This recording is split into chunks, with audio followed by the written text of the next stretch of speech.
Hi, this is Mike, Family DIY TV on the YouTube, and today we were gonna do some landscaping, but the weather is not cooperating. It's pouring out there. So instead, what we're going to do is we're gonna do a little bit of plumbing. So my toilet started rocking, started loosening up, and this might happen to you. And you go to tighten it, and then a few days later, it's loose again, you go to tighten it, and what I'm talking about is this right here. So I've tightened this up a bunch to the point where actually I can't even get this on, and the toilet still rocks. So unfortunately, what I think that means is I think we have a cracked flange on the bottom. So I'm gonna pull the toilet. I'm gonna show you how to fix that today on Family DIY TV. Okay, so for this fix, I went to Home Depot, I bought a wax ring, turn this light on, and I bought a couple flange repairing fixtures. So I'll show them to you now. So I bought this about $5, and I bought this Fernco about $5, and I bought a wax ring, okay? So what we're gonna do is we're gonna pull the toilet. We're probably gonna see that the flange is cracked. I hope not. But if it is, we're gonna show you how to fix that. What tools do we need to do this? Actually, to pull a toilet, you only need one tool, an adjustable wrench. Nice rusty one. There you go, we got the gloves. Okay, so the first step is turn the water off. Flush the toilet.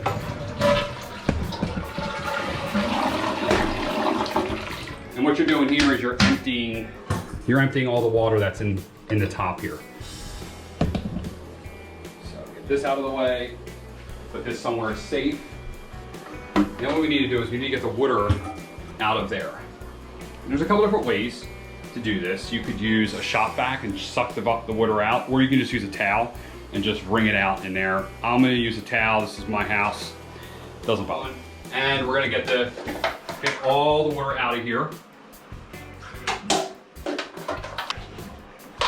Now when you get to the point where you can't get it with this, what I do is I just put a rag or an old shirt in there. Ew. And we're gonna suck all the water out. Ew. You wanna get down here? Can I? Oh. Try? No, back. All right. Why is this?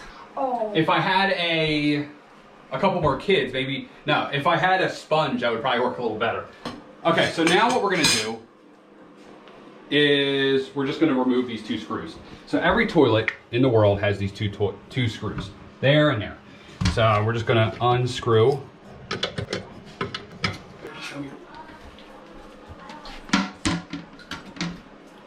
Okay, so this is what we're working with here. We have broken flanges. We have nowhere for these screws that hold the toilet. We have nothing to attach to. Okay, so we need to add new flanges.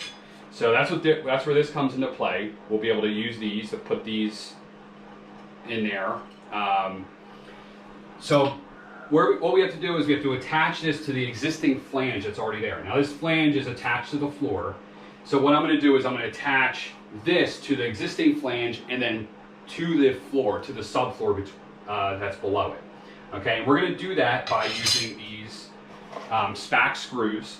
Okay, these are 2 inches long, which is plenty enough to go into the subfloor to actually hit wood to hold this new plate down into the ground. Okay, so we're going to line this up so that the screws that stick up have a spot to actually attach to. So you can see in here, this is where you actually put the screw head in. That's gross. This is where you put the screw head in, and then you slide it up, and then this is how it holds on the other side, okay? So, we're gonna line this up so that we're looking down, we're in this plane, so we're in here, here, and here, okay? It's straight across. That looks good. Okay? Then what we're going to do is we're actually going to screw. I'm not just going to run the screws through it. I'm actually going to pre-drill so I don't crack anything. All right, so.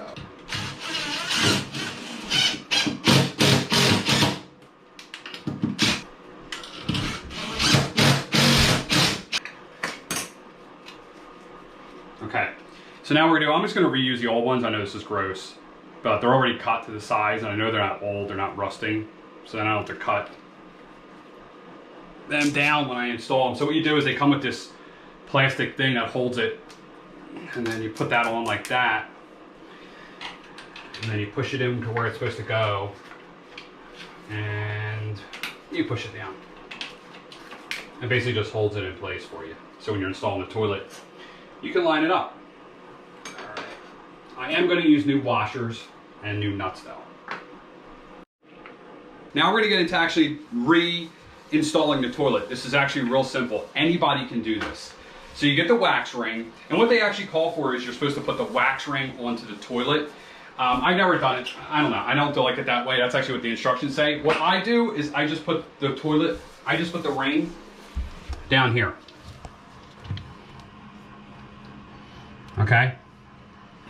And then what we want, we installed these so that they're sticking straight up. And then what we're gonna do is we're gonna put the toilet, we're gonna place it back on, and then we're gonna have somebody that's underneath that's gonna guide these so that they go into the holes in the toilet. Here, let me show you the holes.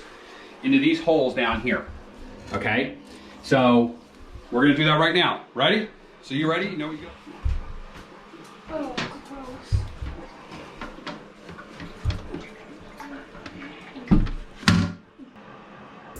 Good? Yep, that one then.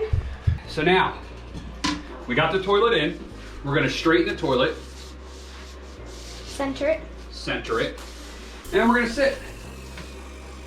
You're gonna make sure it doesn't move. Yeah, make sure it doesn't move. And then we're gonna install all of the brackets back. Okay, and we'll do the same thing on the other side.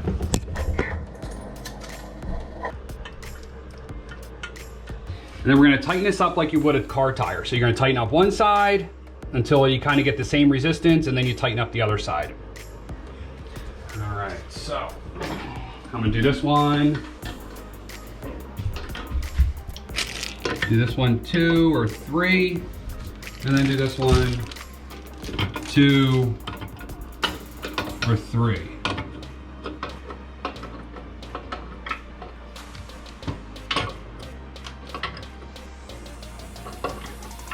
Okay, now what we're gonna do is reattach the water. So that's over here.